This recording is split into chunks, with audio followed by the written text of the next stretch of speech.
As the title sponsor of National Customer Service Week, Robert Half is proud to celebrate the outstanding work customer service professionals perform each day.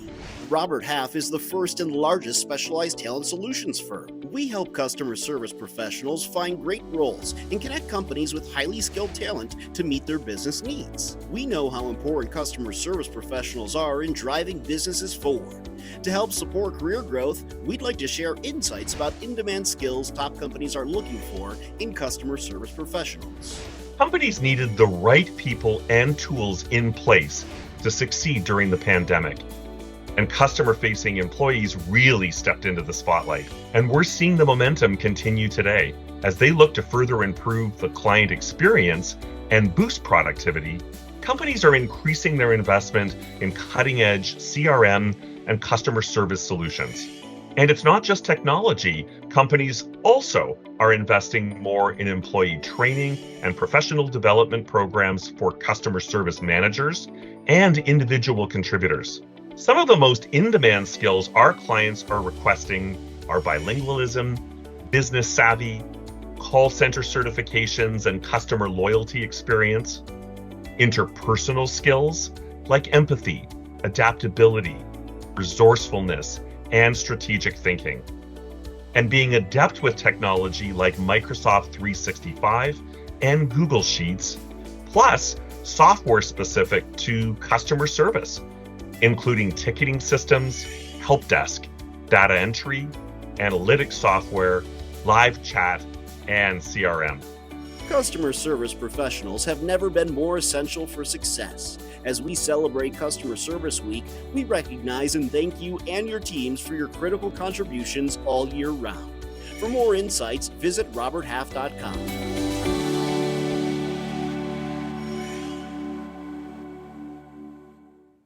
Welcome to day 3 of National Customer Service Week. I hope yesterday was a celebration. I hope you do feel like the magic you are. Yesterday, we looked at assertive words, looked at making sure that we did not unintentionally prime our customers to go over our head or to push back. Today, we're looking at an assertive vocal tone.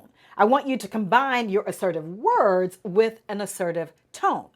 My definition of assertive is say what you mean what you say, without being mean when you say it. When customers see you as assertive, they are more likely to let you guide them to the next steps. They're more likely to accept your word as final, so we have to work on assertiveness. Now, before we get into today's lesson, are you following your self-care challenge? Are you doing the things that you are to do? So far, we have made a list of 10 things that make us happy. We have chosen to dance like nobody is watching. And today's challenge is for you to make a self-care playlist, self-care anthem, or I should say self-love anthem playlist. So make sure you do that, and it can hype you up when you most need it. If you don't know what I'm talking about, go back and watch the video from day 1 where I list out 5 days, 5-day challenge for you to nurture the magic that is you. You are going to discover your assertive tone. You'll learn how to say what you mean what you say without being mean when you say it. You are going to lower the temperature with your most challenging customers assertively.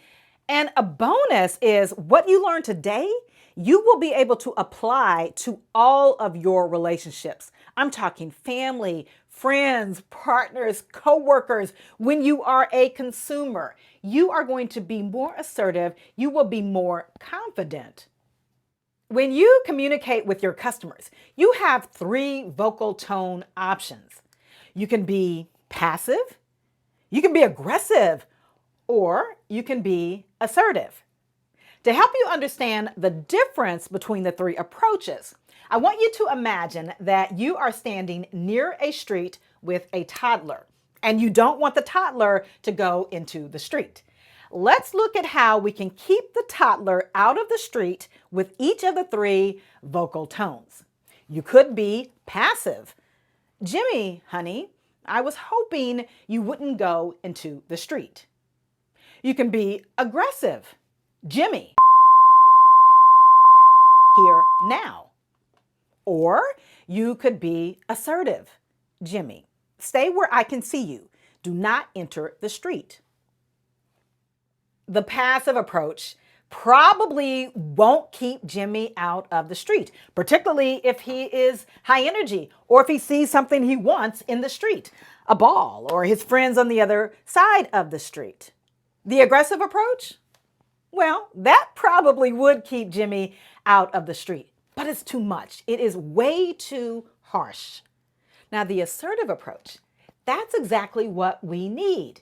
You're going to keep Jimmy out of the street when you say what you mean what you say without being mean when you say it. This is exactly what we need to do with customers. Remember, a passive approach is going to get customers to treat you like a doormat. They'll walk right over you, want to talk to someone above you, or you're going to end up in a circular conversation, all that back and forth that nobody wants. The aggressive approach, well, that will get a negative survey on you. The customer will probably still go over your head. It invites arguing. So we're going to throw out passive. We're going to throw out aggressive, and we're going to focus on how to assertively say what we need to say to our customer. Again, by assertive, we're going to say what we mean. We're going to mean what we say, and we're not going to be mean when we say it. Let's apply assertive communication to a scenario. One of my clients is an optometrist, and one of the biggest challenges they have over the phone is a patient who calls in who wants to renew their contact lens prescription. And it's been more than a year since they got their last lenses. The doctor can't do that. The FDA regulates eye doctors, and after 1 year, regardless of the fact that your vision may have stayed the same, they are not allowed legally to refill a prescription. The patient has to come back in, have an exam, and then repurchase. Patients don't like that, especially when their vision hasn't changed, and the receptionists over the phones always get a lot of pushback. Oh, you just want us to come in for money. That's it. And it's usually a long conversation. But we can assertively bring that conversation to a close by saying what we mean, meaning what we say without being mean when we say it. Here's how I help my client through this nearly impossible interaction. We cannot refill your expired contact lens prescription. The FDA regulates us, and the FDA does not allow us to refill expired contact lens prescription. To purchase contact lenses, you must see an optometrist annually.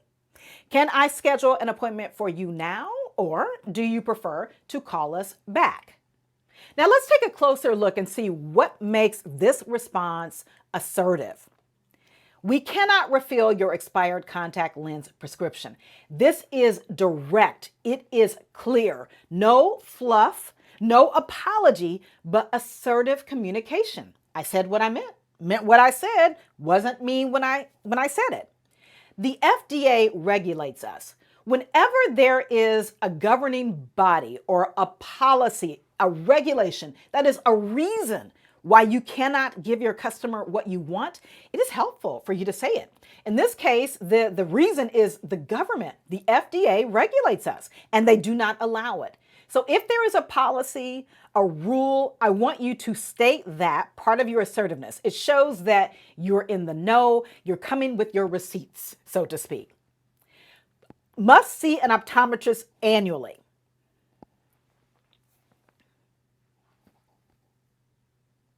We cannot refill your expired contact lens prescription. This is assertive. You said what you meant what you said, and you were not mean when you said it. No fluff, no apology. An apology would make it passive, so I want you to just say what you mean. The FDA regulates us. If ever there is, or whenever I should say, there is a reason why you cannot give your customer what they want, I want you to point to that. It might be a regulation, a law, a policy.